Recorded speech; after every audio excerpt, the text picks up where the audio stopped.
Okay, crew, it's Saturday morning, August, today would have to be the 16th, I guess, and I'm driving again. So anyway, it's a beautiful day here in Pendleton, and it's supposed to be over 100, a little too hot for me, but this morning it's great. It's about 65 degrees and gorgeous. So I'm going to tell you this morning a little bit about what I've been doing at work. So as I think I've told you in the past, the tribe has been developing a lot of capacity in the last several years since they opened the casino, and government has grown. It's about 4 times the size of employees that it was 10, 15 years ago.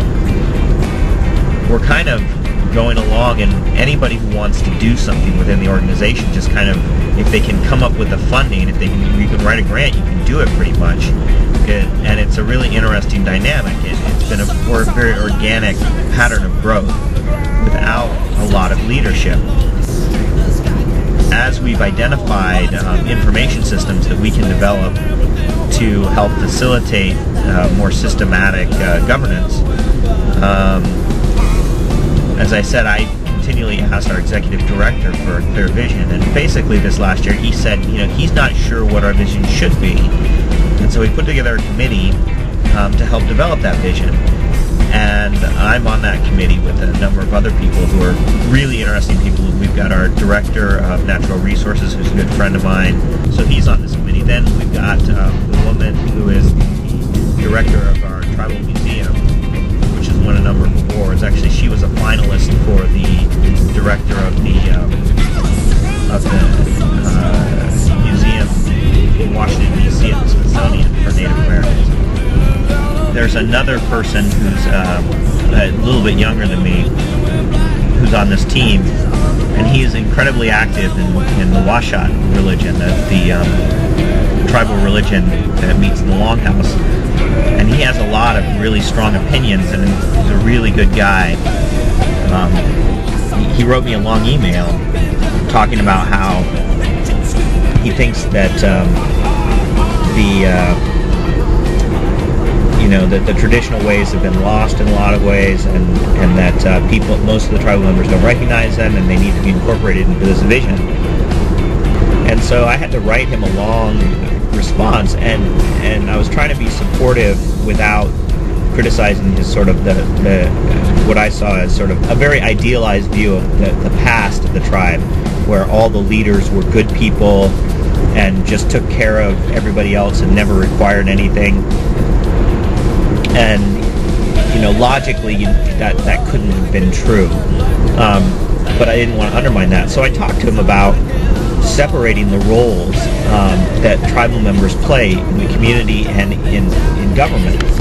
And so I ended up, and I didn't even intend to do this, but I ended up kind of asking him what he thought the unique role government could play for the tribes.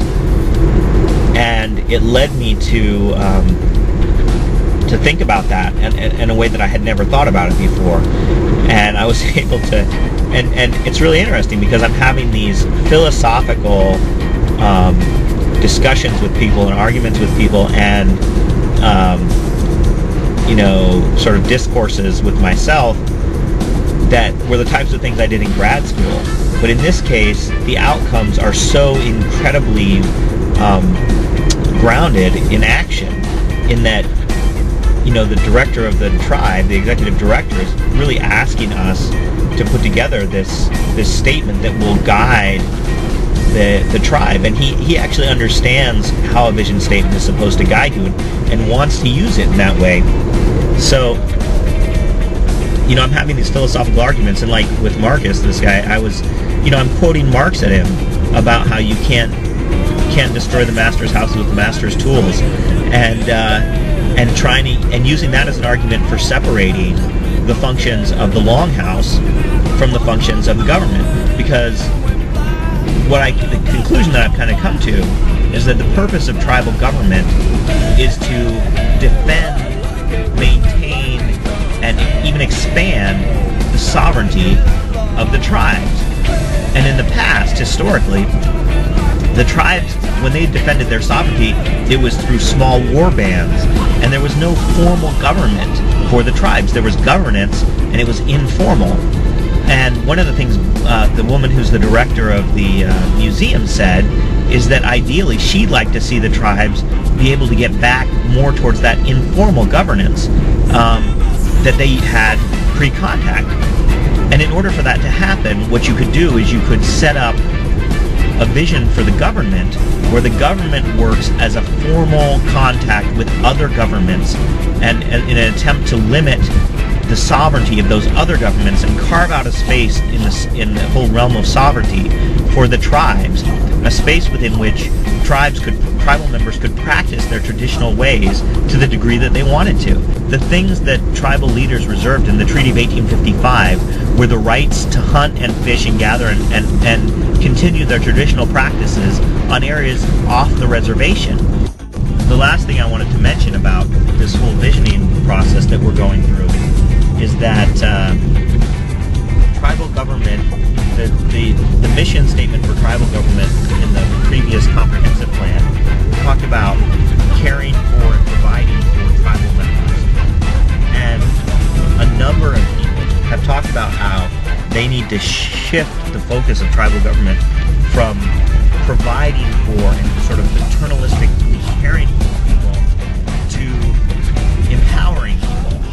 And this idea that, you know, the tribes have fallen into the trap of a post-colonial governance system that's very patriarchal. It's much similar to the Bureau of Indian Affairs in the way that they've treated tribal members, where tribal members are like children that need to be cared for, and instead treating them like human beings who have the capacity to have fulfilling and rich lives.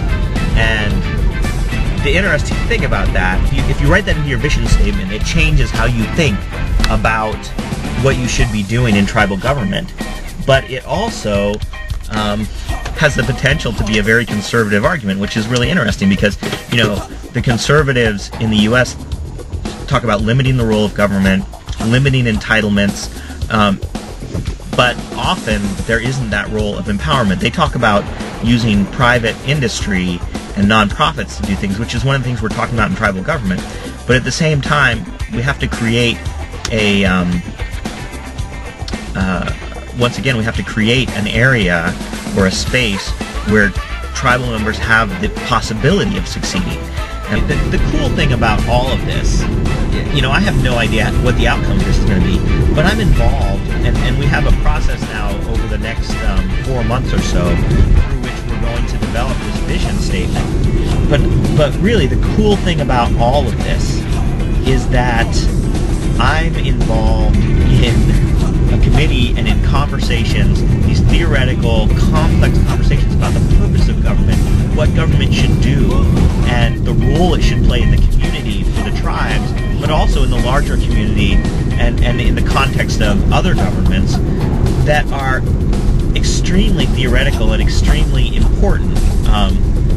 And they're the types of conversations I would have had in graduate school with people who I worked with and respected, but here there are real consequences to them. It's a really remarkable place to be for someone like me who you know, came in here 6 years ago when I started my work with the tribes. I wasn't doing the job I'm doing now. When I started that work, you know, there's no way I would have conceived myself being in this position. But it's an exciting place to be, both intellectually and sort of as a fulfilling career and something where I actually have something to offer. So anyway, I'm excited about this. I'm excited about the work we're doing with this vision statement. I don't know how I'm going to cut this together into a video that's of any length. It's going to be meaningful, but I'll try.